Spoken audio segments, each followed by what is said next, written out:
5학기 동안 가는 석사를 했는데 제가 자랑스럽습니다. 원래 A뿔을 맞았어요. 그 잘한 게 아니라 출석 한 번도 안 빠졌는데 나이 들어서 공부한다는 게 그렇게 어렵다는 거죠. 오늘 제가 여러분들 드릴 말씀은 세상 참 이상하죠. 어떤 분은 더럽다고 그러고 또 왜 이러고 근데 저는 이런 부분에 대해서 IMF 이전부터 계속 공부해왔고 책을 쓰고 하면서 세상의 미래가 이렇게 갑니다라는 것을 직장생활 하는 과정 속에서도 강의하고 책 쓰고 기고하고 이런 얘기들을 계속 해왔습니다. 그러다 보니까 직장생활 하는 쪽으로 그래서 오라버니 잠깐 들렸다가 보니까 좀 비전이 안 보이더라고요. 야가 다 마찬가지고 왜 그런지 저는 알겠어요. 확실하게 아는데 지금 오늘 중간중간에 말씀을 드릴 텐데 여러분들이 또 보수의 생각을 가지고 계신 분도 있고 진보의 생각을 가지신 분도 있고 중도의 생각을 가진 분 계실지 모르지만은 경제는요 정치, 사회, 문화 모든 것을 다 종합해 놓은 게 경제예요. 경제를 따로 떼갖고서 생각하시는 그 자체가 그게 잘못된 겁니다. 지금 경제에서 가장 중요한 문제가 물가죠, 여러분들. 참외값 하나 5,000원씩 하잖아요. 그 원인은 뭡니까? 그 경제잖아요, 물가는. 근데 그 원인은 뭐예요? 기후위기 아니에요? 올 겨울에 비가 많이 와서 저기 참외 키우는 데서 장마가 나왔고요. 굉장히 작황이 너무 안 좋았던 것이 가장 큰 이유입니다. 여러분들 코코아 값이 2년 전에 비해서 5배 올랐어요. 아프리카 포르투갈이라는 나라에서 감옥이 3년째 지속되다 보니까 카카오를 수확이 떨어져서 그런 거예요. 한번 생각을 해보시면요, 이 모든 것들은 다 연결되어 있습니다. 짧은 시간이지만 제가 이런 거 연결된 측면에서 말씀을 드릴 텐데요. 그 표지를 이렇게 보시면 코뿔소거든요. 동물원에 가보시면 코뿔소는 움직이는 걸 별로 못 보셨죠? 동물원 가서 코뿔소 뛰는 거 보신 분 계세요? 막 뛰어다니면서 싸우는 거 보신 분 계세요? 아프리카 가서 보기 어려운 겁니다. 그러나 코뿔소가 한번 화나면 무섭다는 거 여러분 다 아시죠? 그런데 이 경영학에서 이야기할 때 회색 코뿔소로는 우리가 알고 있는 위험이고 무서운 건데 그것이 현실화됐을 때 우리가 예상해서 이거 참 위험한데 우리 그냥 피하자 대충 있자 하는데 이게 현실화되게 되면 정말 위험해진 거 많이 있잖아요. 우리가 살다 가지고 그냥 우리가 대충 간과했던 것들이 그런 경우가 있잖아요. 그래서 그것을 회색 코뿔소가 온다라고 합니다. 그래서 여러분들도 예상을 했는데 고수업을 막 치다 보면 분명히 내가 한번 쌀 것 같은 느낌이 드는데 봤을 때 이것도 회색 코뿔소가 온 거예요. 무슨 의미인지 이해하시죠? 네. 근데 이 회색 코뿔소 깨운 게 있어요. 바로 뒤에 있는 게 많이 들어보실 거예요. 폭풍호 같은 거. 그 폭풍 이름이 퍼펙트 스톰이라는 거예요. 영화 딥 임팩트라는 영화를 보면요, 100m짜리 파도가 치고 하는데 그거 지각 변동이나 이런 것들 때문에 그런 거잖아요. 외부의 어떤 요인들에 의해 가지고 우리가 알고 있던 굉장히 무서운 상황들이 현실화되고 있다. 근데 여러분들 생각을 잘 하셔야 될 거는요. 지금 우리가 겪고 있는 모든 것은 역사상 처음 있는 일이에요. 한번 보겠습니다. 여러분 되게 화가 났죠. 세상 왜 이래? 그래서 이거를 시키는 사람이 누구예요? 나오나. 패스형 세상이 왜 이래? 나오나가 이 APP 과정을 들었으면 알 거예요. 제가 모르니까 그런 노래를 나왔어요. 저 속으로 난 나오나 노래 저도 잘하는데 나오나 씨가 공부가 좀 부족하구나. 공부 때 MVP를 좀 다녔어야 되는데 흥성국 강의를 들었어야 되는데 왜 그런가 한번 생각을 해보시면은 여러분들이 화가 나고 세상에 부정하는 게 굉장히 많이 있다. 하나하나 살펴보죠. 우리 지금 AI 와서 기술 이런 공부 많이 하잖아요. 이 AI라는 게 가장 아주 복잡하게 생각하면 딱 하나만 보세요. 모든 기계는 제가 이걸 넣을 때 눌러야 넘어가잖아요. 인풋이 있어야 아웃풋이 있잖아요. 모든 기계는 그런 거 아니에요? 근데 AI는요, 인풋 없이 지가 알아서 당연히 해준다는 거. 역사상 처음 있는 기계예요. 이게 이제 사람을 대체하고 뭐랍니까? 사람 일자리를 다 빼앗고 있는 겁니다. 여러분들이 여기 오신 이유는 여러 가지 돈을 많이 벌고 다 행복해지기 위해서 오는데 그 원인 중에 굉장히 중요한 원인은 AI 기술이 너무 발전했다. 기후위기, 뭐 여러분 매일 피해를 보고 있는 게 기후위기 아니에요? 오늘이 5월 2일인데요. 아카시아 꽃이 폈어요. 옛날에 젊어서 연애할 때 아카시아 이파리 하나 따서 그 애인이랑 가위바위보 하나씩 떼서 뭐 나오면 뽀뽀하고 웃으시는 해보셨죠? 그게 몇 월인지 아세요? 6월이었잖아요. 다 해보신 분이 있잖아요. 아니 해봐서 얘기하는 게 아니라. 뭘 해? 제 강의는 잠이 안 옵니다. 그러니까 애초에 잘라고 생각하지 마세요. 바로 여러분한테 하고요. 제가 질문을 계속 드려요. 왜냐하면 여러분의 연세는 1시간 만에 앉아있으면 잠이 오는 이 신체입니다. 그러니까 자꾸 대답하세요. 괜찮아요. 아까 제가 뛴 거 그게 무슨 문제거든요. 그래서 애는 잘 살면 됐지. 지금 그분은 아닌가 보다. 아니 술 먹고 다녔을 때 생각이 나. 이 얘기를 계속 하시는데 모든 꽃이요. 우리나라 매화부터 시작해갖고요. 라일락 펴서 철쭉까지 오는데 통상 2달 걸렸어요. 올해 제가 정확히 체크해봤어요. 2주 만에 끝난 것 같아요. 라일락까지 다 됐어요. 지금 남은 거 있잖아요. 아카시아 폈잖아요. 남은 건 뭐예요? 그대 이름은 뭐라고? 네, 장미꽃 하나 남았는데 이것도 꽃 피고 있습니다. 네? 장미가 6월 한 중반 정도는 돼야지만 제대로 폈는데 이제 장미도 끝나야지. 꽃축제 못해요. 기후위기 항상 겪고 있죠. 인구 줄어가는 거 항상 생각하고 있죠. 사회가 양극화돼서 화나시죠? 대대갈 때는 애들이 말 안 듣죠? 부모님도 참 모시려니 뭐 힘들고 부모님이랑 아마 여러분 부모님과 여러분 자제분하고서 거의 안 만나는 게 낫죠. 만나시면 싸우지 않나요? 우리 그래요. 다 똑같아 어느 시기.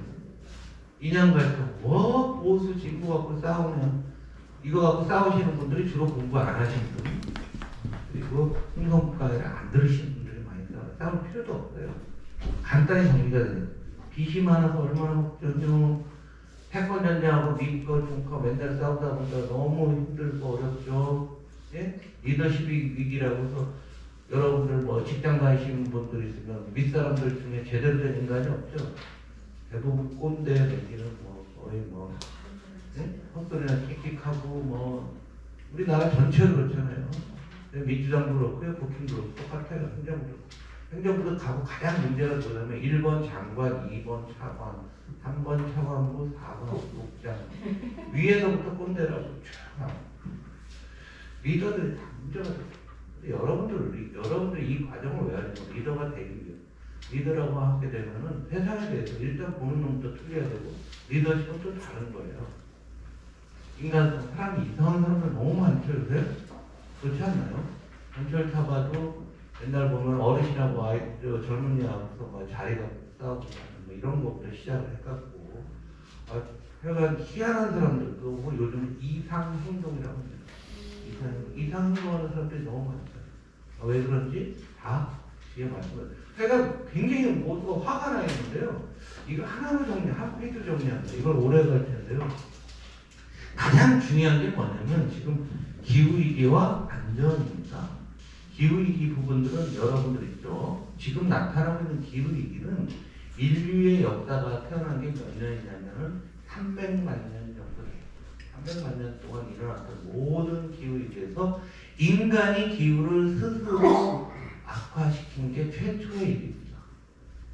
그런데 문제는 기후를 이 세상을 악화시킨 게 언제부터냐면 정확히 제가 이제 숫자로 오늘 많이 불러주실 텐데 여러분 꼭 메모를 해놓으세요. 그래서 여러분들이 비즈니스를 한다는 걸 누굴 만났을 때 10분에 한 번씩 숫자를 꼭 쓰세요. 그러면 듣는 사람은 저 사람이 전문가구나. 중국대 APP 다니는 거 확실해. 그러면서 존중을 합니다. 저는 앞으로의 세상이 그냥 기후 안 좋지 뭐 이렇게 아니라 언제부터 하면 1750년부터 거의 이제 207, 80년 된 겁니다. 그때부터 석탄 쓰고 전기 기관차 나오고 이때부터 생각하시면 돼요. 예? 그때부터 나와서 그 이산화탄소가 사라지는 게 아니잖아요. 지금도 떠다니면 우리한테 영향을 주는 겁니다. 역으로 지금 일어났잖아요. 그러면 앞으로 이게 우리가 지금 아리백해서부터 이산화탄소 많이 줄여서 정말 1750년대 이전의 시대로 가려고 하면 얼마나 걸릴까? 아무도 모릅니다. 적어도 확실한 거는 제가 올해 62이에요. 제 죽기 전에는 불가능하다. 참고로 저는 매일 술을 먹기 때문에 빨리 간다. 빨리 가지만 여기서 여러분들은 100세, 150세 사셔도 해결 안 된다고 제가 감히 말씀드립니다. 여러분의 자제분이 돌아가실 때까지도 안 될 수가 있다. 그래서 굉장히 역사상 처음 있는 일이에요. 이게 여러분들이 돈 쓰는 데서 들어갑니다. 전기차 왜 하는데? 그죠? 전기차 태양광을 왜 해요? 잘 한번 생각을 해보세요. 네? 집에 왜 공기청정기를 왜 놓는 거예요? 왜 돈 내가면서 왜 이러냐고, 왜 돈을 이렇게 쓰냐고요. 여러분 피부에 연세 드신 분들 한 50대 중후반부터 가려우신 분들 많이 있으시죠? 왜 그래요? 왜 가려운 거예요? 때가 많아서? 면역력이 약화되죠. 면역력이 약화되니까 이 몸에다가요 로션 다 바르시잖아요. 안 바르시죠? 아직 젊어서 안 아직 축하드립니다. 그런데 면역력이 약화된 이유는 공기가 더러워져서 그런 거예요. 왜 애들은 학교 가면 아토피 다 걸려요? 아토피 있는 학생이 30-40%가 되잖아요. 아토피 있는 집 애들은요, 이거 있잖아요, 이거. 여러분 시주를 적게 해갖고 이거 친환경이 아니에요. 이 안에 보면 악유로 다 붙여놨거든요. 악유, 본드, 악유가 본드. 몸에 아주 해정으로. 그래서 아토피 있는 집에 가면 이걸 천연 그 접착제로 써야 되고요. 벽지부터 시작해서 먹는 거에 아주 고급스럽습니다. 어머, 피자를 안 좋아하시는구나. 그런데 이게 배달이 올 때면 내가 3만 원 주고 배달시켰는데 계속 커진다 이게 가격을. 이런 사회는 팽창 사회예요. 언제까지? 21세기 초반까지는 그런 사회예요. 근데 수축사회라고 하는 건 이게 안 커지는 거예요. 근데 내 뇌는 오늘보다 내일 오는데 조금 더 크겠지. 오늘보다 내일이 더 크겠지. 이런 기대가 내 머릿속에 있는 거죠. 오늘보다 내일이 더 잘 살겠지. 이런 기대는 있지 않으신가요? 망상이죠, 지금은. 그런 생각 안 하시잖아요? 그렇게 생각하는 사람 별로 없어요. 지금도 그렇게 생각하시면은, 굉장히 치맥기가 있는 거죠. 이게 죽으면 내 뇌는 어제보다 내일이 더 많이 내 몫이 늘어나야 되는데, 내가 안 먹으니까, 그럼 어떻게 해야 돼요? 옆에 사람 걸 뺏어 먹어야 돼요. 그래서 경쟁이 치열해져요. 이게 제로섬 사회거든요.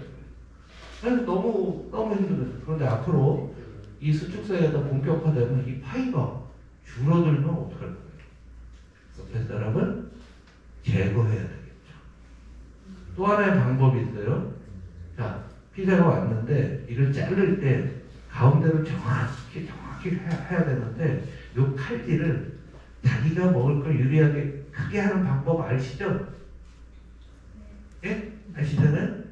아시는 거예요. 그럴 거예요. 정말로 사기를 치는 거죠. 사기를 쳐서 내가 더 갖게 되는 거죠.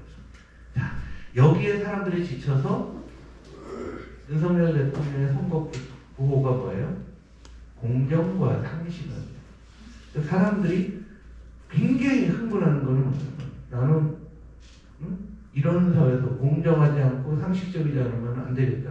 그만큼만 비리가 있게 되면 사람들이 흥분하고 걔는 너무한 게 우리 옛날에 더 했는데 왜 이런 거 갖고 이렇게 화를 내? 야, 이 스토리대로 가는 거예요. 그러다 보니까 사람들이 너무 힘들으니까 공정과 상식을 요구하는가 실제는 또 그것을 칼질하는 사람은 자기가 파이가 저절로 안 커지게 되니까 계속 사기를 치게 되는 이런 사회 모습이 되는 겁니다. 이해가십니까? 그러니까 이렇게 되고 경쟁이 치열하니까 무슨 생각을 해야 돼요? 이 페이지가 좀 오래 가서 그런데요. 다음부터는 빨리빨리 넘기면 돼요. 그러면 두 가지가 있죠. 싸워서 이기는 사람이 있을 수가 있고 싸워서 이기는 사람이 별로 없단 말이에요. 그러니까 어떻게 되나? 현실을 도피한다. 현실 싫다. 젊은 사람은 어디로 가요? 사이버 세계로 도망가요. 젊은 사람 맨날 핸드폰만 보고 게임하고 뭐 이런 사람도 있어요. 근데 여러분 이거 못 가요. 그러면 여러분 나이는 어디로 갑니까? 특히 남성분들이 가장 많이 도피하는 데가 어디예요? 현실로. 자연이 그렇죠. 그게 MBN의 나는 자연이다 나왔고 지금 이 시간에 하는 저녁 먹을 때 하는 프로에 다 전원생활하는 프로가 꼭 나온 이유가 뭐냐면 속마음에 아우 징글징글하다. 세상은 나를 믿고 싸우고 일로 가는 거지. 나밖에 모르고 내가 가장 중요하다. 그래서 요즘 보니까 이기주의가 되는 거야. 딴 사람 다 필요 없다. 나만 중요하다. 그래서 이런 거 있죠. 내가 나한테 무슨 선물을 한다는 사람. 나를 위한 혼자 여행. 여행 혼자 가서 무슨 재미가 있노? 가야지 둘이 또 서포트 말을 또 하면서 사진 찍어주고 그런 거 아니에요? 혼자 그렇죠. 선호하는 사람이고 내가 가장 내 중심으로 사 가족 간의 그런 상황도 있잖아. 그러다 보니까 우리가 서로 싸우고 기존의 기득권을 해체되면서 성장률이 떨어지고 경기는 아주 나빠지는 거예요. 그러니까 살기 어려워졌다는 거죠. 그러니까 사람들 다시 이러고 하는 거예요. 에이 환경 뭘 투자해. 대충 하지 뭐. 대충 하지 뭘 해. 안전? 되는 대로 하지. 중국에서 오늘 뉴스에 나올 거예요. 고속도로 무너져서 36명이 죽었더라고요. 대충 하는 거예요. 안전은 어떻게 되겠어. 우리나라 수도 없이 발생하는 게 바로 이런 심리가 있는 거예요. 아유 힘든데 애기는 없지나 몰라. 결혼도 안 할래. 과학기술 기업체 입장에서 대기업들은 자동화 투자 더 많이 하고 과학기술 더 발전. 그러니까 공급과는 더 심해지고 부채도 빚을 더 늘려야 돼요. 근데 지금 시점이 가장 중요한 게 여기서 요 부분인데요. 빚을 너무만 더 못 늘리는 시점이 바로 지금인 거예요. 빚을 더 못 늘려요 지금. 가계부채를 더 늘리게 되게 되면 우리나라가 어떻게 될지 모르고 딴 나라들은 우리는 정부부채는 여유가 있는데 딴 나라들은 정부부채가 목에 차 있는 거예요. 더 못 늘리고. 중국은 기업부채를 더 못 늘려요. 그러니까 중국이 경기 부양체를 못 씁니다. 못 늘리는 거예요. 그럼 이 트렌드 전체도 나쁜 트렌드잖아요. 조그매지는 트렌드인데 이것 때문에 어느 굉장히 중요한 시점이 지금부터 발생하고 있는 시점이에요. 함부로 사업 벌리지 마시고 상황을 잘 보셔야 되는데 여러분들의 눈에 보이는 이 부채에 보시면 될 것 같습니다. 이게 수축사를 제가 20년 전부터 설명해온 한 장의 트렌드인데요. 여러분이 딴 분한테 이거 설명할 수 있을 정도로 여러분의 머릿속에 넣어놓고 가슴 속에 넣어놓고 세상을 보셔야 돼요. 딴 거 다 까먹어도 공급과에 까먹지 마셔야 돼요. 여러 얘기가 있는데 예를 들면 이런 거예요. 기후위기 여러분 별거 아닌 것 같은데요. 가장 중요한 얘기는 사실은 기후위기. 딴 거는 해결이 가능하지만 기후위기 해결이 제가 말씀드렸잖아요. 생계는 안 된다고. 투자가 안 되고요. 우리나라가 특히 위험한 게 뭐냐면 우리나라의 모든 제조업들은 에너지를 무진장 쓰는 제조업이에요. 그래서 아리백을 안 하고 탄소를 줄이지 못하면 살 수가 없는데 이게 뭐냐면 세계 평균 대비 우리나라 면적을 8배 반 정도 키울 만큼 에너지를 더 쓰고 있다는 얘기입니다. 그래서 우리나라 포스코가 됐건 석유화학이 됐건 이런 회사들이 쓰는 에너지는 여러분들이 상상을 초월하는 정도로 많이 쓰고 있어요. 그래서 이제 원전 짓자라는 분들도 계십니다. 원전도 일부 뭐 필요할지 모르겠는데 원전은 폐기물이 나오는 거예요. 이걸 어떡할 거냐 이게 또 안전하냐 이 부분에 있어서. 근데 원전 하시는 분들은 안전하다고 주장하는 거고 딴 나라들은 아닌데 지금 가장 이 원전 문제는요. 결론을 못 내고 있는 게 유럽에서 원전을 신재생 에너지를 인정을 하느냐 안 하느냐 지금 유보돼 있어요. 확정이 안 돼 있어요. 그래서 요건 이렇게 보시면 돼요. 유럽에서 원전도 깨끗한 에너지로 텍소놈이라고 하는데 깨끗한 에너지를 인정을 하게 되면은 우리나라도 할 수가 있어요. 그러나 유럽이 인정을 안 한다고 하면은 이거 우리 다시 목표를 태양광을 지기도 쉬울 정도로 우리한테는 굉장히 절박한 문제입니다. 삼성전자가 반도체를 만드는데 애플에 납품하는데 애플이 너 신재생을 안 했지. 2030년부터 납품 불가능하거든요. 하이닉스 가서 사장한테 직접 물어. 삼성전자 직접 방문해서 물어봐도 야 니네 어떻게 할 건데 대답 없어요. 어떻게 할지 몰라요. 현재 상황은 그런 상황입니다. 그래서 투자를 좀 많이 좀 해야 될 것 같다라는 거죠. 그래서 우리나라 기후위기가 돼서 양극화가 기후위기 때문에 국가별로 뭐 하는데 한국이 가장 가장 어렵다라는 이런 얘기고요. 인구 문제 많이 나왔는데요. 인구 문제 아주 간단합니다. 여기 71, 16년, 50년 이렇게 세 개인 해놓은 건 뭐냐면 71년생이 우리나라 인구 중에 가장 많습니다. 100만 명이 넘어요. 여기 71년생보다는 더 적으시죠? 80년생쯤 오신 것 같은데. 네, 71년 노란색 베이스인데요. 71년생이 태어날 때 우리나라 이렇게 생겼고요. 2016년은 왜 2016년이면 71년생이 딱 우리나라의 가운데 와서 항아리를 딱 만들어서 노란색으로 71년생이에요. 2050년은 71년생이 80이 되겠죠? 70에서 되나요? 50 더하기 산수 속셈학원부터 다시 시작해야 되겠네. 이렇게 됩니다. 자, 그러면 우리나라 모든 제도는 요거를 기반으로 만들어진 겁니다. 우리는 이미 이런 상태고요. 요거는 확정돼 있잖아요. 확정된 거잖아요. 바꿀 수는 없는 거잖아요. 새로 태어났는데 20살 먹은 애를 낼 수가 없으니까 이거 확정이에요. 여러분들 나이로 보시면 여기 뭐 이때 여기 계시던 분도 있고 여기 태어나지도 않으신 분도 있고 그랬을 텐데요. 자, 우리나라 제도는 이렇게 생겨요. 대표적인 게 이제 지금 연금 개혁을 많이 하는데 우리나라 연금은 요거를 가정해서 만든 거예요. 요거를. 근데 지금 요런 인구 구조에도 불가능하고 앞으로는 이렇게 되면 연금은 받을 수가 없죠.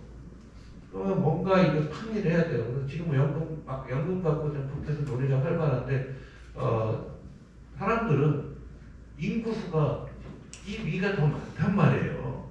이 양반들이 조금 더 많이 내고 많이 받는 거. 근데 우리 아이들은 구할 수가 없는 거죠. 저는 이 연금 개혁에 좀 반대합니다. 이 정도 크게 해서는 안 돼요. 이것만 하면 안 돼요. 공무원연금, 사학연금, 군인연금 다 바꿔야 돼요. 동시에 그거 다 없애버리고 내가 국민연금을 다 넣어야 된다고 생각하고요. 여러분들은 어떻게 생각하시면 뭐 저랑 틀릴 줄 아는데 국민연금 이거 제도 존속하기 어렵습니다. 그렇다면 지금 뭐 이렇죠. 2월달에 집에 오잖아요. 한 달에 뭐 150만 원. 저는 국민연금 1회부터 넣었어요. 처음 시작할 때부터 여정부터 있으니까 가장 많이 받는 사람 거예요. 난 포기할 수 있다. 개인적으로. 그러나 이 제도는 바꿔야 돼. 우리 아이들을 위해서. 근데 지금 안 바꾸겠다는 이게 이 나이든 노인 정치의 일부 상황입니다. 여론조사를 하면요. 어르신들 훨씬 많거든요. 20대는 한 해에 현재 20대 한 해에 50만 60만인데요. 지금 60대 초반 있잖아요. 아직도 80만 90만씩 돼요. 여론조사하면 그쪽이 압도적이에요. 나 앞으로 20년 받고 나 죽으면 땡인데 뭐 나 몰라. 이런 심리를 하게 되면 나랑 다 망하는 겁니다. 우리나라 이런 상황이에요. 근데 연금만 그런 게 아니에요. 건강보험도 똑같아요. 건강보험도 이걸 계산합니다. 요거까지 괜찮아요. 왜냐하면 건강보험 절대 다수는 어르신들 다 가져 쓰시는 거잖아요. 그죠? 그때 되면 어떡하라고? 건강보험 안 되는 거 아니에요. 그죠? 그래서 저는 건강보험도 지금 하면 안 된다. 이런 식으로 하면 의료개혁하는데 의사 선생님만 늘리는 게 중요한 게 아니라 건강보험도 같이 해야 된다. 감기 뭐 이런 사소한 거 있잖아요. 이런 건강보험 저는 하게 하지 말아야 돼요. 중요한 것만 하고 약국에서 옛날에 우리 판쿠린 하나씩 먹고 뭐 이랬잖아요. 그러면 의사가 약 사다 조제도 해주겠는데 조제는 좀 그렇다 하죠. 요즘 약 45년이라고 10년 전에 이 사람이 얘기를 했어요. 그래서 지금 많은 사람들 그렇게 생각해요. 기계가 인간을 앞서는 그 시점을 뭐라고 하냐면 특이점이라고 하고 영어로 싱귤러리티라고 합니다. 기계가 인간을 앞서는 거. 근데 항상 이거 얘기할 때 해주는 말씀인데 그것을 얘기해 놓은 영화가 바로 터미네이터입니다. 터미네이터 영화가 얼마나 대단한 영화냐면 78년 9년부터 각본을 써갖고 84년에 개봉이 됐어요. 찍어서 주인공이 누구죠? 아놀드 아니에요. 그 스토리를 보면 기계가 인간 간의 전쟁을 일으켜갖고 인간을 다 기계가 몰살하려고 하지 않습니까? 그 기계의 이름이 스카이넷이라는 기계인데 인공지능인 겁니다. 컴퓨터전 그 한국에는 1984년에 개봉됐어요. 어디서 개봉했냐면 단성사에서 개봉했어요.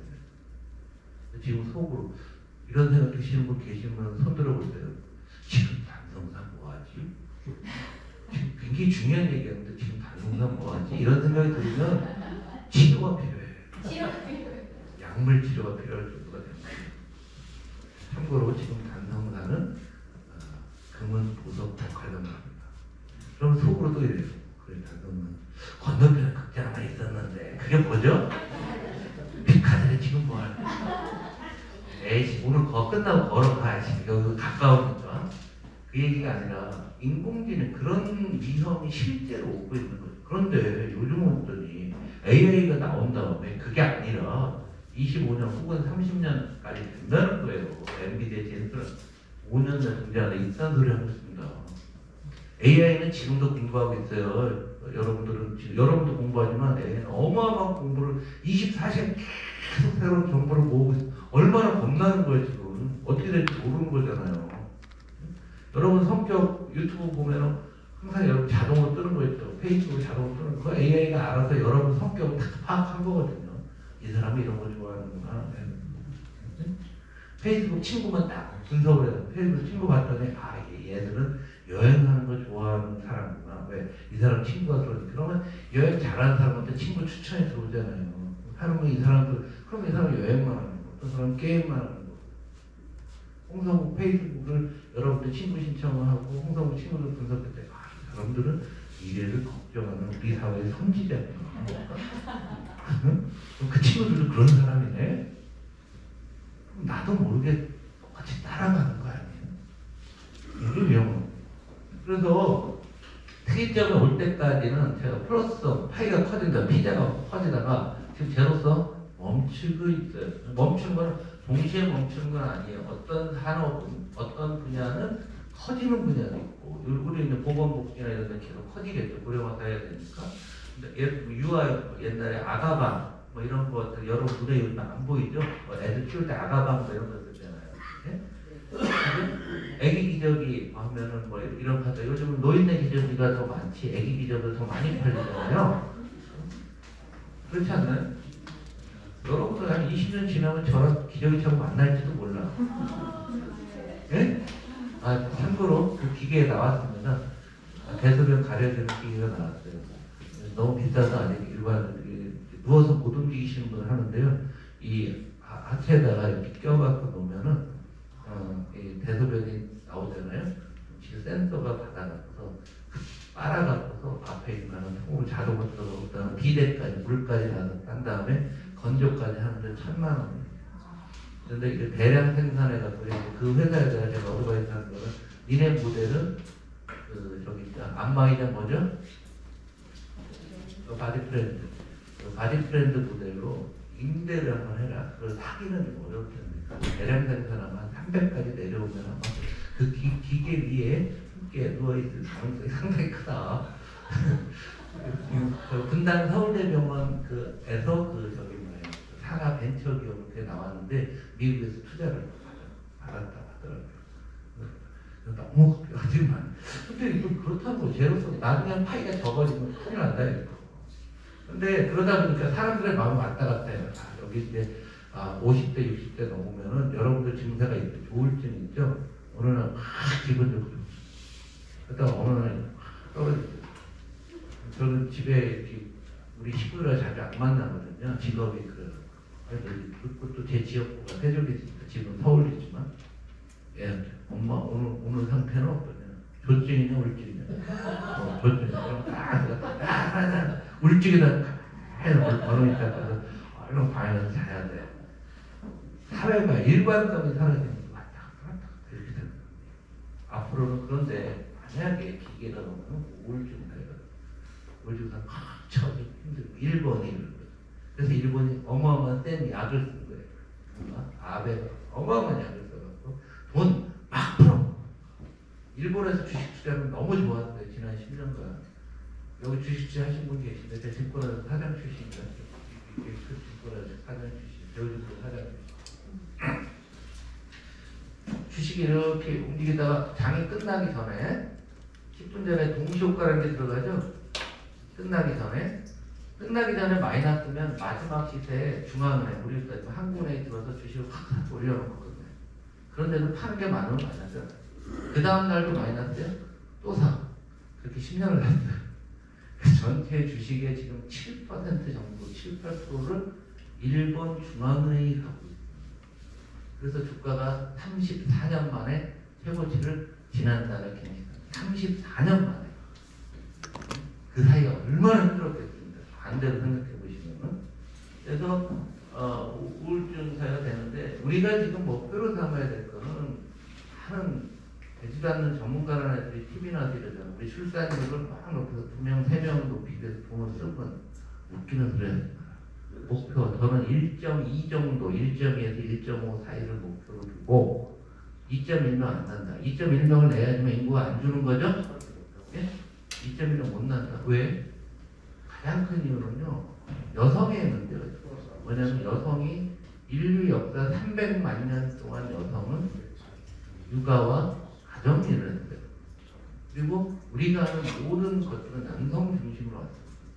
근데 여성이 이제는 자아실을 하고 있어요. 나도 나대로. 나는 신랑의 중성물이 아니에요. 저는 여성이 드디어 독립이 선언이 됐죠. 그렇다고 하면 이 대책을 그러면 출산과 육아를 하고도 자아실을 할 수 있냐? 제가 보면 불가능하다고요. 현재 시스템에서. 제가 보면 한 50년 지나면 될지 모르겠어요. 그러면 목표를 1.5로 잡고 사회가 안정되게 제가 아까 인구구조로 보여줬는데 이걸 가정해서 이런 상황에서 사람들이 잘 살 수 있는 사회의 개념을 성숙사회라고 하면 성숙사회를 좀 만들어 보면 어떻겠냐. 그래서 이건 제 얘기가 아니라 데니스 가버라는 유명한 학자가 우리가 목표는 일로 가야 된다는데 제가 한번 제가 이거 부팅한 5월 말에 끝나니까 이런 식으로 책을 쓰려고 합니다. 여러분들이 한번 사서 보시면 도움이 되실 거예요. 그리고 이제 직접적인 원인은 이런 사회를 가는데 화가 나는 거예요. 그리고 지금 전 세계 모든 것은 지금 이게 큰 그림이고요. 여러분의 입장에서 화나는 건 이거. 왜 화가 나는 거예요? 소득이 일단 자산. 요즘은 자산 불평이 훨씬 큽니다. 소득보다. 근데 상속도 불평도 있는 거예요. 상속세 문제가 이제 앞으로 나옵니다. 우리나라 상속세 문제는 이제 다음 대선부터 점화가 돼갖고요. 5, 6년대 바뀔 거 생각합니다. 그래서 혹시 자제분한테 뭐 주실 거 있으면 좀 늦게 하셔도 우리나라 상속세 내릴 거로 봐야 돼요. 딴 나라는 상속세가 빨리 내렸다고 하는데 왜 우리는 높냐는데 더 높은 나라도 있고 낮은 나라도 있죠. 우리나라 신문은 한국보다 낮은 나라만 보도를 해서 그런 거고요. 그러나 이제는 서구에서 상속세를 낮추게 됐어요. 이유는 간단합니다. 인구구조 보면 금방 알아요. 베이비 부모의 나이를 보면은 서구는 47년 8년생이에요. 우리는 몇 년생이죠? 베이비 부모가 55년생. 59년은 김은국이도 59년 왕십리에서 59년생이고요. 55년생입니다. 55년생이라 해도 실제는 가장 많은 게 개띠 몇 년생? 58 개띠들이 그럼 딴 나라보다 10년 정도 우리가 늦게 오는 거예요. 그러면 딴 나라 상속세가 우리보다 더 높았다가 지난 10년간 논의를 해서 낮춘 거예요. 우리도 따라간다라고 보시면 세상은 순리대로 가는 겁니다. 우리가 앞서가기는 어려운 측면도 있고요. 특히 우리나라에서 돈 버신 분들이 대부분 부동산하고 열심히 일해서 본 분도 계시지만 부동산 투자를 버신 분들 상당히 많거든요. 때문에 우리나라가 딴 나라보다 따라가기는 어렵지만 지난 대선 때 제가 정책팀에 있었고 민주당 정책팀에 있었는데 상속세를 할까 말까 망설이다가 대선이나 이런 거 할 때는 이 득표율이 중요하기 때문에 별 도움이 안 될 것 같다 해서 다음번에 하자 뭐 이런 논의가 있었다고 생각합니다. 그리고 하나 못 보세요. 그 다음에 교육도 많이 받은 사람과 못 받은 사람한테 지역 간에 지금 지방분들은요 부동산 갖고 있으면 있을수록 손해잖아요. 그렇지 않나요? 서울에 갖고 있어서 지역가로 부르거든요. 고령자 어르신들이 제일 빈곤하고 디지털기를 쓰냐 못 쓰느냐. 여러분들 뭐 KFC 같은 데 가서 햄버거 이 기계로 주문 잘 못 하시잖아요. 솔직히 능숙하지 않으시지 않나요? 네. 요즘 식당 가면 이 테이블에다가 거기서 주문하고서 카드 껴서 먹고 그러잖아요. 저 되게 저기더라고요. 이렇게 먹다 보니까 이번 안주는 내가 시킬게. 이번 술은 내가 시킬게. 이게 술 먹는 게 아니잖아. 이거 무슨 뭐. 해봐요. 비슷한 코로나 때 이런 불평등이 굉장히 심해졌고요. 초저금리는 담보 있는 사람만 코로나 때 금리 0.5는요 역사상 가장 낮은 겁니다. 역사상 지금 제가 역사라는 얘기를 해야 돼요. 지구가 생긴 이래 여러분들은 가장 특이한 세상에 살고 있는 거예요. 금리가 가장 낮으니까 돈을 빌려서 뭐만 사기만 해도 올랐잖아요. 부동산이 됐건 주식이 됐건 코인이 됐건 뭐든 사면 올랐잖아요. 근데 돈을 빌릴 수 있는 사람, 담보 있는 사람들은 그렇죠? 그렇잖아요. 여기서 확 벌어졌죠. 서비스 불평 이것도 저것도 안 되니까 가게를 한번 열어보자. 다 망해버려. 수출기업과 내수기업 수출을 잘 생각해요. 그래서 이런 것들을 올려놓게 되면 한국 진짜 선진국이 되고 우리가 화가 나고 우리의 욕망을 채우지 못해 힘든데 그 욕망들이 여기에 많이 있고 이것이 우리가 개혁화해야 될 대상이 이걸 다 어느 정도 수준까지 오게 되면은 그 다음에는 우리는 한국 위에 이태리 제꼈고요. 영국, 프랑스 제가 보면은 2030년까지 제낄 수 있어요. 하면은 일본은 지금 반짝이거든요. 이것도 제낄 수 있고 바로 독일 밑에 갈 수 있어요. 우리의 리더가 우리나라에서 사람들 이런 목표를 갖고 가야 된다는 얘기입니다. 그래서 여기서 우리 간단한 거지만은요. 여러분 생각하시면 우리 새로운 설계도가 필요한데 여러분 이념, 이데올로기 하면 저거 빨갱이가 하는 거라는데 아니요. 우리나라 언론은 한 줄도 안 나오고 일본이 지금 좋다고 하잖아요. 왜 좋은데 기시다가 뭐래냐면 새로운 자본주의라는 아주 간단한 사회적인 함이 그거 다 아시는 거예요. 이 사람들이 성장을 합니다. 성장을 하는데 성장하는 왜 돈을 많이 벌고 일본이 성장을 해야 돼? 분배해야 돈이 필요해요.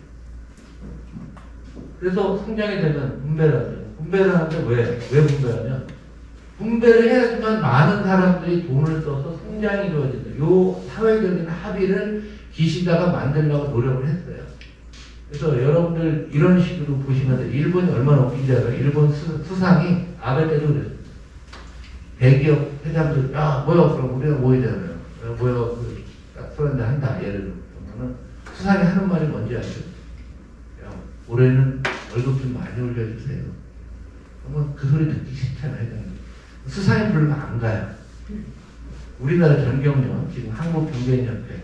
전경련은 뭐예요? 대기업의 이해관계를 앞장서는 거잖아요. 전경련에서 올해 일본의 임금 상승 목표치로 5%. 많은 기업으로 5% 올리라고 해요. 중소기업 중앙에 있어요. 중소기업의 입장인데 월급을 올리라고 합니다. 그러다가 이제 파업을 하잖아요. 파업을 하면은요, 일본 총리가 뭐라 하죠? 이번 파업에서 노동조합 꼭 승리하세요. 제가 응원합니다. 이런 메시지를 줍니다. 언론에서 한 줄도 안 보셨죠? 우리나라 언론들이 크게 나오는데. 지난번에 바이든도 그랬잖아요. 바이든도 미국에서 자동차 노조가 파업하는데. 나는 자동차 노조를 지지합니다. 꼭 승리하세요. 이런 말. 이 얘기가 뭐냐면, 양극화가 너무 심해지니까, 양극화가 너무 돈 쓸 사람은 돈을 가진 사람의 숫자는 주는데 그 사람은 돈이 확 몰린 거예요. 그런 상황이에요. 그러니까 저를 여러분들이 역시 쟤는 진보야, 저 빨갱이야 이게 아니라 일본도 하고 미국도 하는데 왜 한국 보고 그런 얘기를 하냐. 적어도 이런 철학이 있어야 된다. 이런 걸 우리나라 리더 그룹이 다 못하고 있다. 이걸 우선적으로 이 성국사와 제가 말씀드린 설계도나 국민들이 이해를 해야 된다는 얘기죠. 그래서 먼저 여러분들이 좀 바뀌셔야 될 게 인간의 욕망이 바뀌었다. 아까 여성의 욕망도 똑같은 겁니다. 이게 학교 다닐 때 고등학교 책에 나오는 매슬로우의 인간 욕구의 5단계 예술. 다 배웠죠? 이게 중학교인가 고등학교에 나와요. 생리적으로 먹고 마시는 거 생존. 두 번째 안전. 내가 안전해. 세 번째 사회적 욕구. 사회 속에 들어가야 돼. 그다음에 존경의 욕구. 남한테 존경받고. 그다음에 자아실현. 종교 지도자가 되는 거. 굉장히 자기 큰 정신적으로 위치가 되는 건데. 우리는 지금까지 생리적 욕구가 생리적과 1, 2단계 욕구가 완성되고, 그 다음에 사회적 욕구가 필요하다고 다 느껴왔죠. 여러분들의 자제분도 아마 다를지 모르겠어요. 지금은 아니라 바로 사회와 존경을 우리가 아니라 다른 방법이 가능해졌다. 그게 SNS, 소셜미디어도 하나의 중요한 요소가 됩니다. 페이스북에 가면은 누가 글을 쓰면 좋아요하고 누르잖아요. 그러면 그런 거 기사 보셨죠? 좋아요 많이 받으려고 트위터에서 이상한 짓 하다가 막 남떨어져 떨어져 죽는 사람도 있고 사고로 이러려고 그러는 사람도 있고. 그러면 내가 만약에 좋아요가 평상시 10개였는데 한 500건이 받았다. 그 사람은 나는 존경받고 있다라고 생각합니다. 그 심리를 이해해야 되는 거예요. 지금 연예인에 대한 우리들의 관심이라는 것은 우리 젊었을 때 여기는 조용히 기도하면 뭐라고 했죠? 그런데 다 까먹었잖아요. 지금 그러면 그렇지 않나요? 여러분 주변에 많이 계실 거예요. 여러분 연식으로 보니까 여러분들 어머니 또래일 것 같아. 그죠? 기도하나 막 했는데 다 까먹었어요. 왜? 그건 일시적으로 그랬던 거죠. 그럼 지금은 SNS가 워낙 중요한 거는 24시간을 유지한다는 거예요. 24시간. 내가 좋아하는 사람이 하는 말, 내가 그 좋아하는 사람이 인터뷰한 거, 그 사람에 대해서 누가 평을 하는 걸 24시간을 다 볼 수가 있어요. 그렇죠? 그래서 바로 이상한 사이비들이 많이 나와요. 요걸 보여주는 거예요. 텔레비는 여행, 먹방은 생리적이에요. 다 먹방이잖아요. 예? 은퇴한 운동선수를 나와서 많이 먹기 시합도 하고, 뭐, 시합도 아니냐, 먹방, 안전이 한번 갔다라고. 여기 사회생활을 안 해도 온라인을 통해서 다 만족한다. 여러분들 세대, 특히 여러분이 먼저 이해를 해야 돼요. 인구가 더 많고, 가지신 분이니까. 이 다 있는 거예요.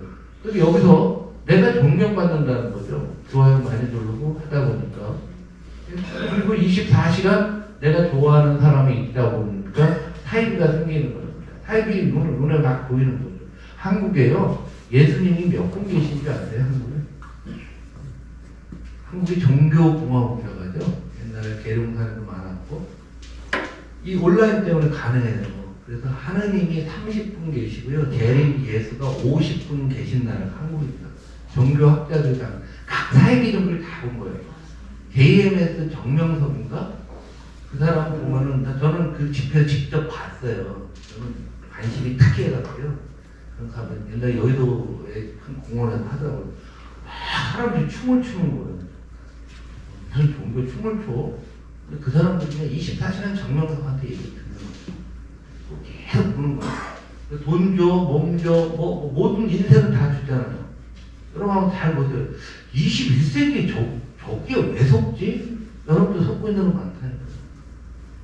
다단계 판매하시는 분들 그거 왜 속아요?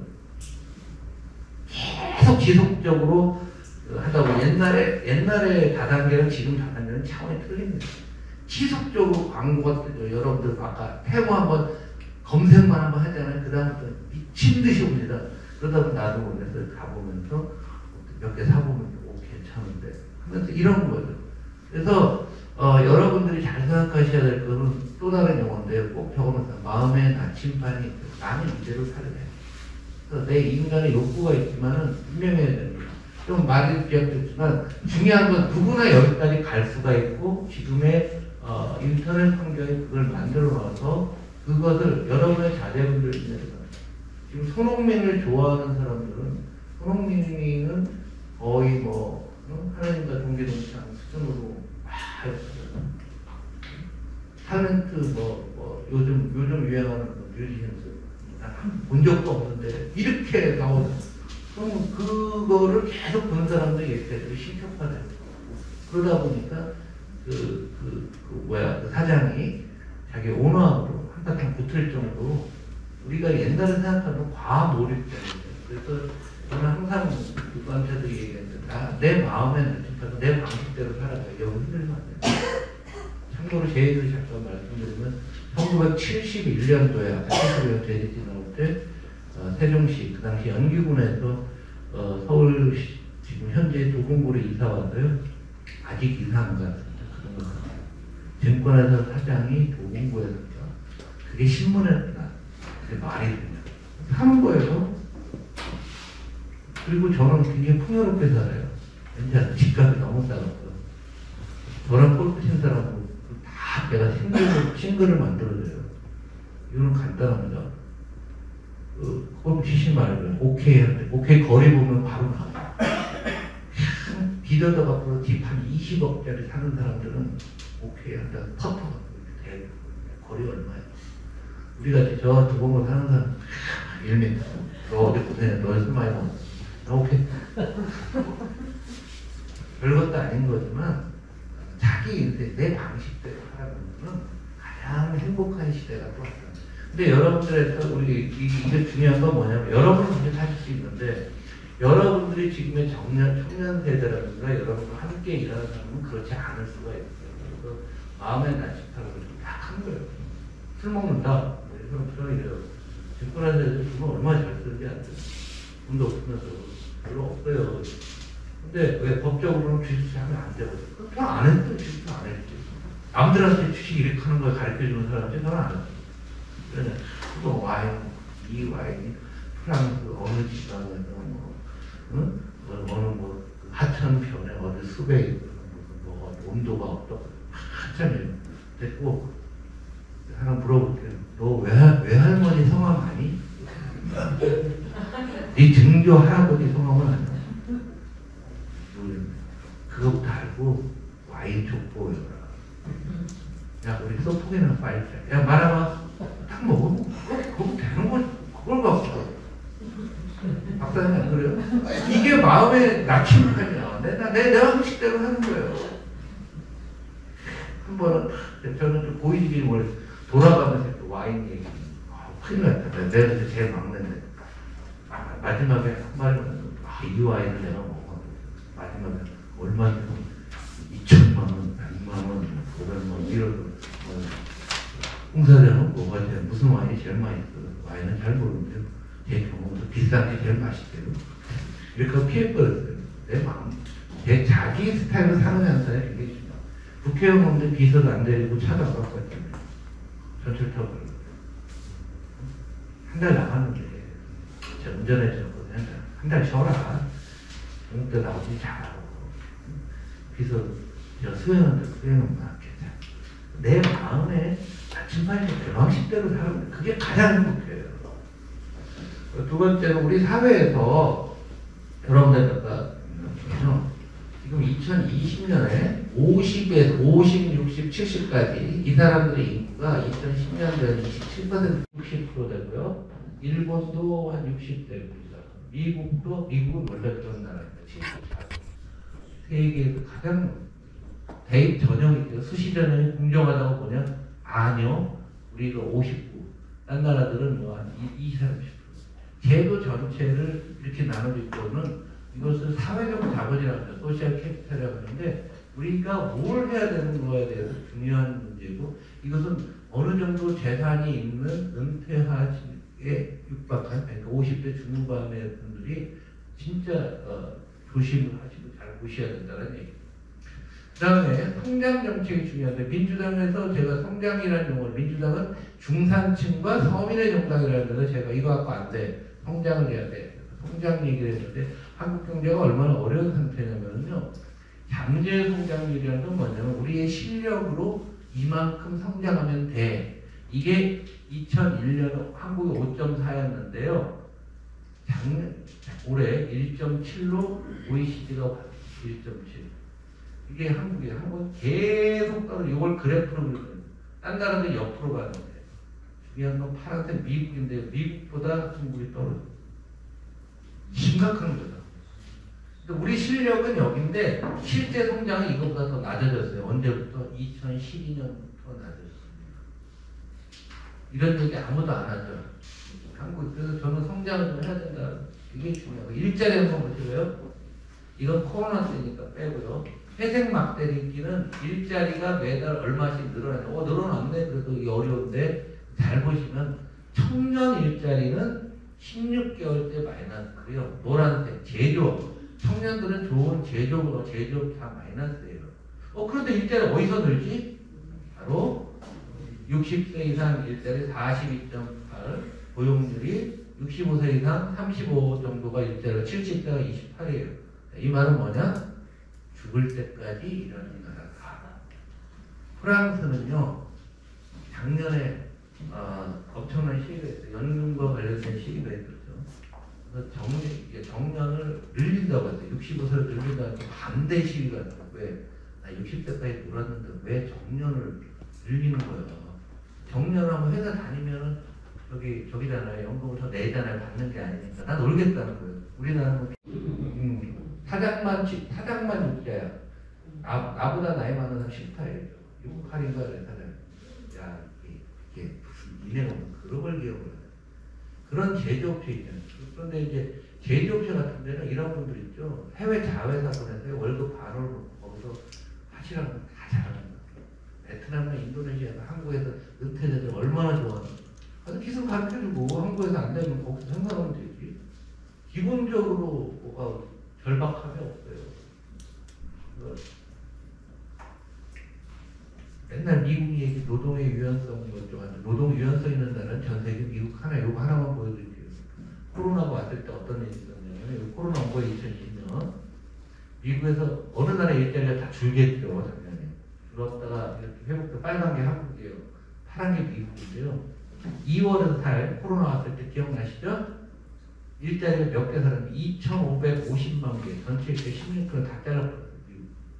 이런 나라입니다. 근데 잘라놨는데 그 다음에 따라 돈을 막 써갖고 다 늘려서 원위시키는 거예요. 3년 만에. 그런데 없는 사람들이 이 잘리는 순간에 다 돌아가십니다. 우리는 그렇게 해서 큰일 나요. 미국은 쌓아온 재산이 있잖아요. 자산이 있는 나라하고 자산이 없는 나라하고 틀린 겁니다. 함부로 이런 이걸 신자유주의죠. 뭐 미국식 노동 어쩌고 얘기하는데 이거 여러분 처음 보실 겁니다. 제가 국회에서 다 이거 보여준 거예요. 그러니까 이 해도 사람들이 이해를 못해요. 국회의원들이 무식하고 공부를 안 해요. 상황이 이랬습니다. 그러면 이거는 잘못된 거예요. 기업도 한번 부도나면은요 재생가 불가능하잖아요. 부도 안 나게 어느 정도로 미리미리 해주는 게 맞는 겁니다. 경제는 그렇게 하는 거예요. 고성장에서 한 번에 막 5, 6% 가는 게 아니라 2, 3%를 꾸준히 가는 게 가장 행복한 겁니다. 옛날에 우리가 9% 성장하다고 그런 거 없다라는 얘기입니다. 그리고 가계부채, 제가 아까 빚으로 겪어왔다 그랬는데 이 빚이 한계와 있는데 가계부채 언론에서 보는 것보다 제가 보여드린 게 훨씬 충격적입니다. GDP 대비 가계부채 1위 나라가 한국인데 여기 B 105%. 그러니까 우리나라 GDP가 2,200조인데 2,000조가 넘어요 가계부채. 그리고 이거는 세계 1위인데요. 우리 앞에 몇 나라가 있는데 한국 A는 뭐지? 전세 보증금이라는 제도가 한국에 있어요. 전세 보증금이 900조 원 됩니다. 가계부채 한 2,000을 갖고 전세 보증금 900조 합치면은 3,000조 되는 거잖아요. 3,000조고 GDP가 2,200조니까 약 1.5배 되는 거죠. 그럼 여러분 가정으로 따져보면 1인당이라는 거예요. 1인당. 3인 가족이다라고 하게 되면은 가계부채가 얼마냐라는 거죠. 3인당을 1인당 국민소득 3만 불을 잡으면은 3만 불을 3명 합치면 10만 불이면 10만 불이면 얼마입니까? 1억 한 요즘 하는 1억 3, 4천 불 1억 3, 4천에 1.5배 하면은 2억 가까이 평균적으로 한국 그런 상태죠. 딴 나라와 비교가 안 되잖아요. 이거 털지 못하면 성장이건 내수도 안 되고요. 금융기관도 계속 불안해지고 합니다. 이거는 굉장히 시간이 갈수록 어려운데 금리가 안 떨어지니까 더 어려운 상황이라고 봅니다. 그래서 이게 땀을 행복 방정식이라는 건데요. 분수예요. 분모가 커지면 행복하는 거죠. 소유 많이 갖게 되는. 청년들은 좀 많이 갖게 해주고 욕망 분모가 작아지면 행복이 올라가는 거죠. 이거 산대요. 초등학교 3학년 독생하고 다니셔요. 행복이 커지려면 소유가 커지던가 행복이 줄어야 되죠? 대답 좀 해봐야 돼요. 네. 이거 3학년, 2학년인가 3학년 배우는 거예요. 지금. 그러면 욕망을 줄이고 소유를 늘리면 되는 거 아니에요. 그런데 세대가 놓고는 젊은이들이 이게 안 되니까 결혼도 안 하고 출산도 안 하는 거 아니에요? 이게 뭔데? 권력 쾌락. 이걸 좀 양보를 욕망을 어르신들이 줄여줘야 되는 거잖아요. 이게 이제 행복 관계. 그 다음 제가 마음에 놨지만 남하고 비교 안 하면 되잖아요. 뭘 비교를 해요, 비교를. 인격이 훌륭하면요, 뭘 하고 다녀도요, 저 사람 막 짝퉁을 해도 진짜로 봅니다. 저도 짝퉁 되게 많거든요. 제가 하고 다니면 진짜로 알아요. 손가락 안 하는 거죠. 안 하는 거예요. 그래서 여기서 저는 진짜 이제 성장을 이야기하는 사람이 진짜 애국자라고 봐요. 일단은 성장이고요. 포용하기 위한 것 두 개를 다 해야 되는데 일단은 지금 우리나라 이거 얘기 많이 합니다. 이번 총선 결과도 포용 성장 우리가 지금 안아주고 뭐 이런 건데 성장 얘기 한 마디도 안 나왔고 제가 정책 많이 만들었는데 하나도 언론에 보도도 안 되고 관심도 없어. 오직 명품 뼈밖에 관심이 없어. 뚫어내라 욕망이잖아. 이걸 드려야 돼. 누구나 마찬가지예요. 이게 유명한 철학적인 문제인데 여러분들이 이런 거나 사진 하나 찍어 놓으시고 누구한테 말씀드릴 때 이렇게 말씀하시면 좋다. 시간 관계로 넘어가.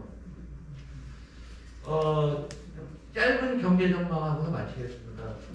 이게 이제 우리나라가 제가 아까 수출사에서 왔대 2015년에 그럴 때 코로나가 팍 오니까 역사적으로 되었어요. 뭐라냐면 역사상 금리를 가장 최저했고요. 양적 완화 돈을 풀었는데 어마어마하게 풀려 있어요. 지금도 얼마 풀려 있냐면 전 세계에 우리나라는 안 풀었고요. 선진국들 중에서 25조 달러가 풀려져 있어요. 그래서 여러분들이 지금 살고 있는 겁니다. 이걸 걷어들이기 시작하게 되면 굉장히 어려워지는 상황이 되죠. 25조 달러가 풀렸고요. 그때는 30조 달러까지 풀었다가 5조 달러는 이미 걷어들였어요. 그 다음에 모든 나라가 돈을 최고로 썼어요. 이 네 가지가 코로나 3종 세트예요. 이것 때문에 살아난 겁니다. 전 세계 모든 나라가 동시에 이걸 썼죠. 그러니까 뜨거게 되는 거죠. 게다가 러시아 우크라이나 전쟁하고 여기서 돈을 너무 많이 풀어놨으니까 어떻게 돼요? 물가가 올라가는 거예요. 물가가 올라서 이번에는 반대로 역회전이 뭐고요? 역사상 금리를 가장 빠르게 올리고 있는 거예요. 빠르게 올려서 더 이상 올리면 빚 때문에 큰일 났다. 어떻게 할지 모르겠다. 이런 상황이 현재의 통화에다는 얘기입니다. 이렇게 온 거죠. 세계 경제가 떨어졌는데 대기업이나 수출기업은 뭐 그래도 괜찮고요. 그런데 중소기업, 영세, 소상공인들이 이렇게 나빠집니다. 이게 두 개를 합치면 전체 모습이 이렇게 나옵니다. 그래서 작년이 1.4고 올해가 2.2 정도로 봅니다. 또 요즘 뭐 첫상맞게 뭐 2.1국이 잘 나왔다고 뭐 하는데 제가 보기엔 그거 쉽지 않을 것 같고요. 2.2, 2.3 정도. 여러분들이 생각할 때 요거 하나만 보세요. 나 죽을 때까지 우리나라 평균 성장률이 얼마일까? 여기 60세 기준으로 여기 계신 60세 기준으로 태어나서부터 지금까지 평균 성장 얼마일까? 5, 6%. 나 죽을 때까지 30년 남았다. 만약 그런 나 얼마일까? 여기에 따라서 여러분 운명이 달려요. 제가 오늘 30년 평균 성장률 1%? 1%. 중간에 통일이 된다든가 아니면 아까 AI 기술이 나와서 인간을 행복해지는 우리가 상상할 수 없고 정상적이라고 어렵다는 건데 이 상태로 유지하는데 여기서 변수가 아까 말씀드린 가계부채 문제가 터질까 말까 그래서 정부도 제일 걱정하는데 터지는 순간에 굉장히 어렵습니다. 근데 여러분들 여기서 이 말을 꼭 여러분 주의하시기 바랍니다.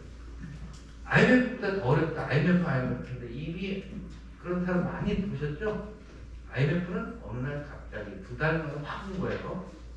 그건 환율이라는 것 때문에 그런 경로가 왔거든요. 이거는 이 문제가 터질 거 제가 맨 처음 뭐라 그랬어요? 무슨 소? 회색국 우리가 다 예상을 하고 있었던 겁니다.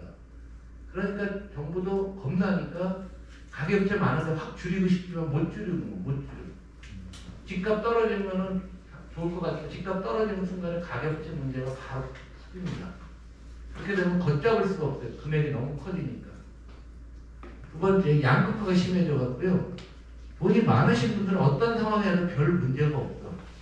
근데 이분은 비율이 얼마 안 돼요. 우리나라에 10%.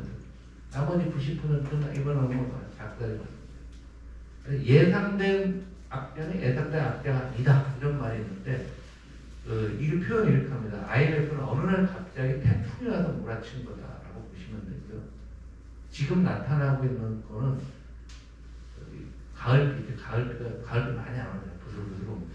하루만 오고 내일 또 오면 바람기에 어쩌듯이 왔다가 날이 갑자기 쳐지게 되면 감기에 걸리고 폐렴에 걸리고 태풍이 왔으면 잘 피해 있다 나오면 되는 거지만 IMF 여러분 잘 보세요. 1년 만에 끝났어요. 먹고 말고 결론적으로 이거는요 언제 끝날지 몰라요. 정신 똑바로 차리시고 상황도 잘 보시기 바랍니다. 그리고 여러분한테 보여드리고 싶은 거는 너무 많이 갖고 왔는데 오늘 제가 너무 바빠갖고 강의 시간 조절을 실패. 이 부채 문제가 뭐냐면 이런 거거든요. 이게 제가 이렇게 역사상 가장 낮은 금리에서 역사상 가장 빨리 금리가 올랐는데 올랐다가 다시 떨어지는데 까먹지 말아야 될 거는 코로나 때 그때 금리 은행 1년 만기 정기예금이 0.5였던 거 기억나세요? 자꾸 그 시절로 가는 이제 코로나 끝났으니까 올랐다 떨어지면 다시 글로 가는 줄 아는데 그런 일 없다니까요. 왜 그 0.5는 우리나라 역사상 처음 있는 일이었고요. 그 당시 딴 나라들은 금리가 마이너스까지 나왔었어요. 금리 마이너스 나온 나라가 어디냐면 일본, 독일, 스위스, 스웨덴, 덴마크 이런 나라 금리가 마이너스가 말이 됩니까? 이것도 역사상 처음 있는 거예요. 금리가 마이너스 나오면 무슨 장사해야 돼요? 아무것도 하면 안 돼, 사실. 경기가 엄청, 아무도 돈을 안 빌려간다는 얘기잖아요. 돈을 은행에만 갖다 놓으니까 은행이 꺼줄 데가 없으니까 마이너스가 되는 거 아니에요, 보관하면. 내가 보관하면 되지. 뭐예요? 금고. 일본 가면은요, 웬만한 게 금고가 다 있어요. 금리가 1%, 0%를 30년 하잖아요. 그럼 은행 가기 귀찮으니까 현금 찾아다가 집에다 넣어놓고 금고에 넣어놓고 있어요. 지금 2012년 쓰나미 때요. 금고가 어마어마하게 많이 발견됐잖아요. 딴 나라에서 사시는 분 그런 거 기억 안 나요? 금고다. 그래서 우리나라도 잘 보시면요. 코로나 때요. 금고 광고가 굉장히 많이 나왔어요. 요즘 안 보이죠? 네. 이게 안 떨어지니까 옛날보다 이자 비율이 100%씩 더 쓰고 있어요. 굉장히 시간이 지나면 지날수록 확률은 높고요. 이 부분은 계속 업데이트 해나가야 돼요.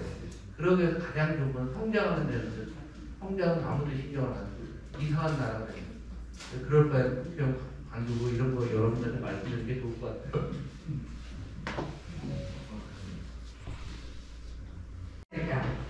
그리고 나는 어떻게 하면